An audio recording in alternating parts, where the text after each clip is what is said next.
Steve with Salt Zine. Thanks for coming back. Now, my work schedule doesn't afford me too many opportunities to go digging in the local record stores. It's probably a good thing since I do actually buy a lot of records, even locally. So that's the one thing I wanted to do on the way to dinner with family for my birthday this year.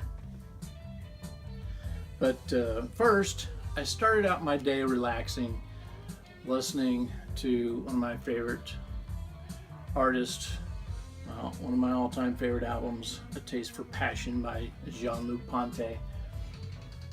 This is a pristine copy of the media on a promo copy, promo album. This is probably my fourth copy of this that I can think of. One of the better copies I have, actually. You'll hear me talk a lot about this guy. Just love that album. So it's nice and quiet for a peaceful morning. And then to get up and get around, get dressed, put on some Frank Marino motivation with the power of rock and roll. Now, I've had this tape forever. And then when I saw Scott Waters showing some Frank Marino on one of his videos, I thought I really need to finish my vinyl copies of these, since Frank Marino here is my favorite rock and roll guitarist. The day was a beautiful day, and so I took the T-tops out and put in my favorite metal vocalist, Ronnie James Dio. Well, this is a promo for Killing the Dragon. It's not my favorite Dio album, but it's real good. It's my favorite album cover, though. I still need to get this on vinyl. Kind of expensive to pick up. Now, before I get into the vinyl that I picked up, drinking this week some Georgia peach Coca-Cola. Let's check this out with my trusty Greaserama cap opener.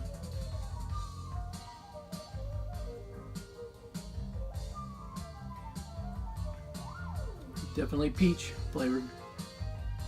Real good peach flavor. I love peach pop. Of course, now I'm going to be belching the whole time.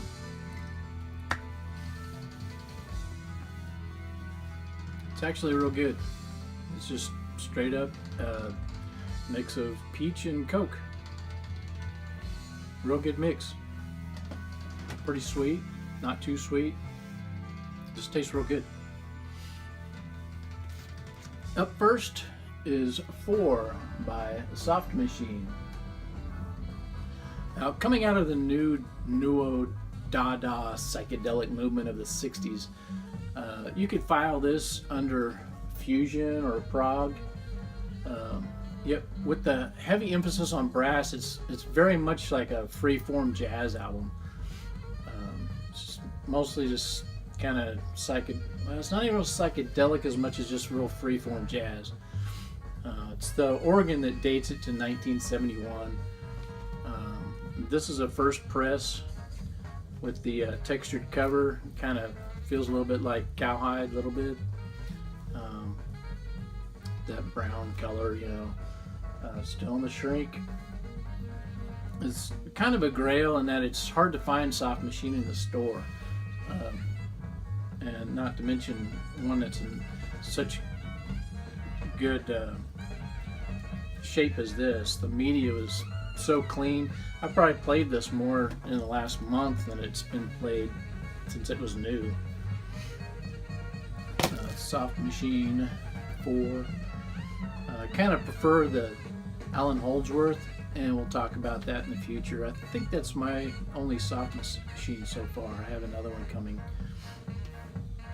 but I kind of prefer the guitar oriented a little bit better. Gong is one, and one is you. This is kind of what you might call cousin to Soft Machine, as they've kind of switched members along the way.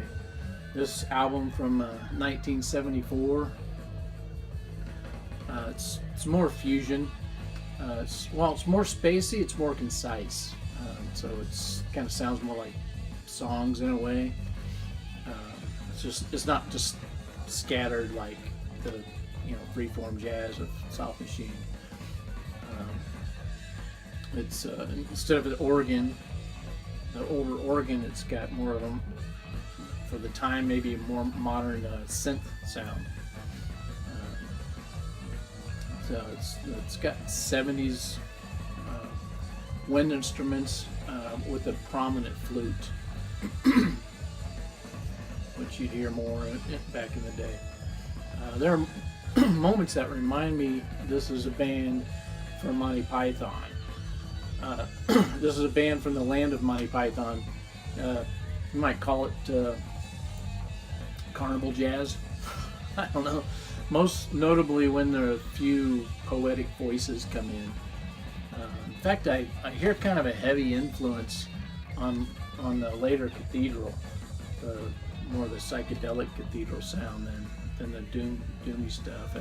Some of it just sounds a lot like that Cathedral.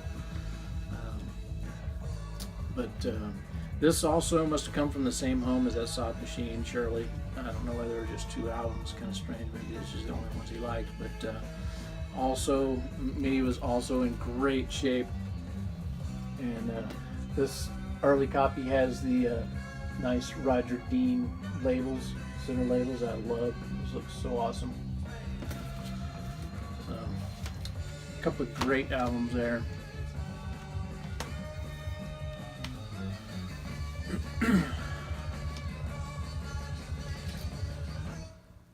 The One Blind Faith album. Of course, I've heard the song Can't Find My Way Home, but I had never really listened to this album. It's pretty good, for the most part. It's Steve Winwood and Eric Clapton. It ended up being a one-off, apparently, because Clapton kind of was still sore about the end of Cream, or the band members, or something to that effect. I don't know. I guess I had forgotten Presence of the Lord was actually from this album. I was thinking I had it on another band's album, but I can't think of what it would have been. But it's your token Jesus movement song from back in the day when Jesus was just all right with all the hippies. Track 5 is a Ginger Baker hippie jam called Do What You Like. It's basically kind of a filler since they only had 5 songs.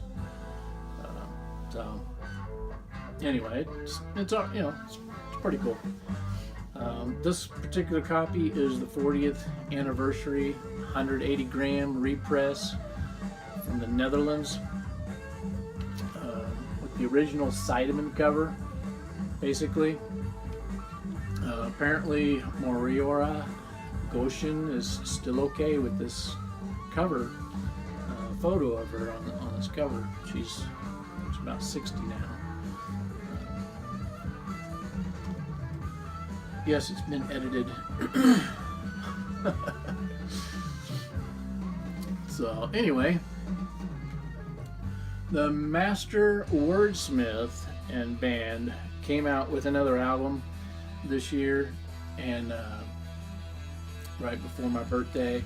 So I've been looking forward to hearing these great gritty grooves on this clear Coke bottle vinyl.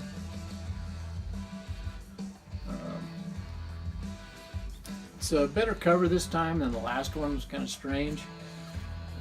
It's kind of cool that they left the text off of this this cool what's his name, Dan Winters photo.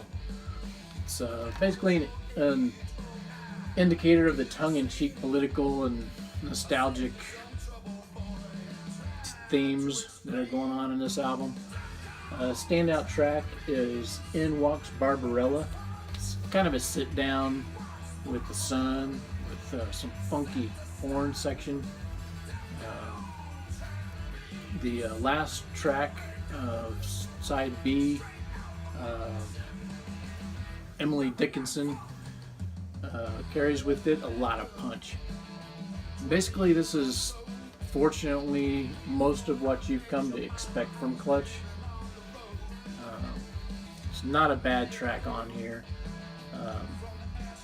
With some of the southern sounds as recorded in Nashville, it's more what I thought the last album would sound like. I probably only listened to the last one a couple times, and so maybe I needed to give it more time, but this one was actually rather easy to get into. It's just a good Clutch album. It's what you'd expect. I'd pick it up, especially if you're a Clutch fan.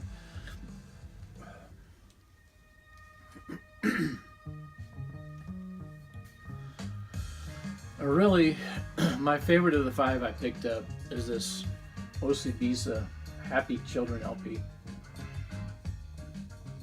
This is some great, perfect, funky Afrobeat jazz fusion. It was recorded in 1973. It really does take you back. It's heavily percussive, and there's a emphasis on wind instruments than guitar, except the bass is pretty prominent. I don't want to say prominent. It's all real tight, super clean production. Everything stands out. Nothing stands out. Everything's just bright and not shrill, but just clean and clear and punchy, and great funky album. I really like this cover. Not real big into psychedelic stuff, but art. But this is a rather cool symmetrical psychedelic design by Jeff Schreier.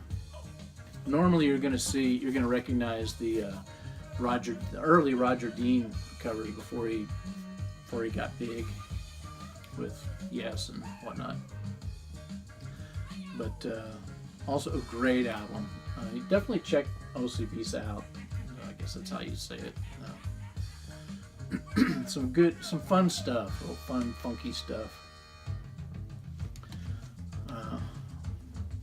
Just gonna note on the inside, it said, "We've all got a place to find and a part to play in life. Through man's confusion, hold on to the faith. Have courage for your children, for without hope there can be no freedom." Indeed. Now, after digging at the vinyl underground, my son's treated me to some barbecue. If you're ever in town, we should go get some of this delicious pulled pork at the Burnt Inn. This is my sons Dylan and David, and David's wife Samantha. Good stuff. Dylan also got me this rather cool Sting. I'll probably finish it the same color as my house. Yeah, that was a pretty big deal in our house while they were growing up. He also got me this rather rad Campbell patch for my jacket. So anyway, that's it for Steve Day 2018. Well, this is Steve with Salt Zine, and I'll go out there and use what God gave you to do something cool. Right on. Right on.